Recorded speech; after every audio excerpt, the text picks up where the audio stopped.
মানিকগঞ্জ শহর থেকে বালিয়াটি জমিদার বাড়িতে যেতে আমাদের প্রায় 1 ঘন্টার মতো সময় লেগেছিল।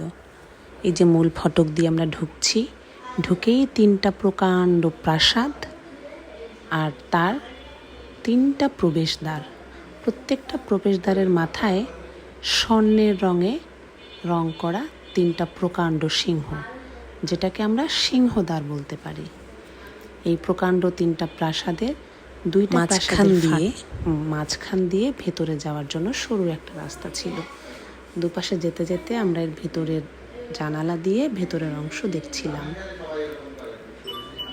আর এর ভিতরে যখন আমরা প্রবেশ করলাম, মনে হলো আমরা একটা আলাদা রাজ্যে এসে পড়লাম। বিশাল প্রকাণ্ড একটা জায়গা, আর 2তলা 3তলা 1তলা বিশিষ্ট এক একটা প্রাসাদ।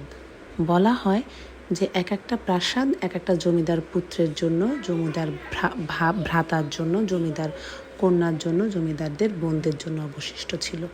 আচ্ছা, এটা হচ্ছে একটা ইন্দিরা বা কূপ, এখান থেকে পানি তোলার ব্যবস্থা করা হতো। তবে অনেকের মতে জমিদাররা কোনো মানুষকে বা কোনো শত্রুকে খুন করে এখানে ফেলে দিতেন গুম করার জন্য। আমি জানি না কথাটা কতটা সত্য, হতেও পারে।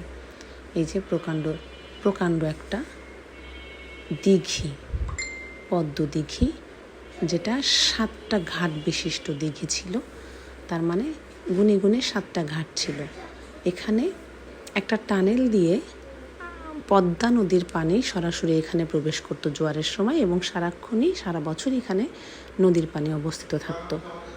এই যে এই জায়গাটাতে থাকতো হচ্ছে জমিদারের পত্নীরা, যারা সরাসরি এই পুকুরে এসে গোসল করতে পারতেন। পত্নীদের আবাসস্থল এটা। এখানে প্রচণ্ড কোলাহল হচ্ছিল, বাদুড়ের প্রচণ্ড শব্দ, কিচিরমিচির শব্দ। যাই হোক, এবং জমিদার পত্নীদের জন্য ছিল আলাদা একটা বাগান, ফুলের বাগান। জমিদাররা শৌখিন ছিল বটে। তাদের সমস্ত কিছুর পাশ ফাঁকে আমরা ঢাকাতেও দেখেছি, হাসান মঞ্জিলে দেখেছি, সব জায়গায় যে অনেক বাগান থাকে, ফুলের বাগান থাকে। সো এটা হচ্ছে জমিদার পত্নীদের জন্য আলাদা তৈরি একটা বাগান। এবং এই দালানটাও এটা জমিদারের ভাইয়ের একটা দালান দেখলাম আমরা, যেখানে 60টা কক্ষ আছে। একটা মানুষের 60টা কক্ষ বিশিষ্ট একটা প্রাসাদ, যে তার বউ বাচ্চা চাকর বাকর নিয়ে এখানে থাকতো। সো এক একজনের জন্য বলা চলে এক একটা বিশাল প্রাসাদ। সো আমরা একটা প্রাসাদের ভিতরে যাচ্ছি। এই যে একটা টানেল। প্রাসাদের ভিতরটা ঠান্ডা, সুশীতল। বাইরে যেমনটা গরম ছিল, ভিতরটা ওরকম গরম না, খুব ঠান্ডা শীতল। আর দেখেন দুই পাশে হচ্ছে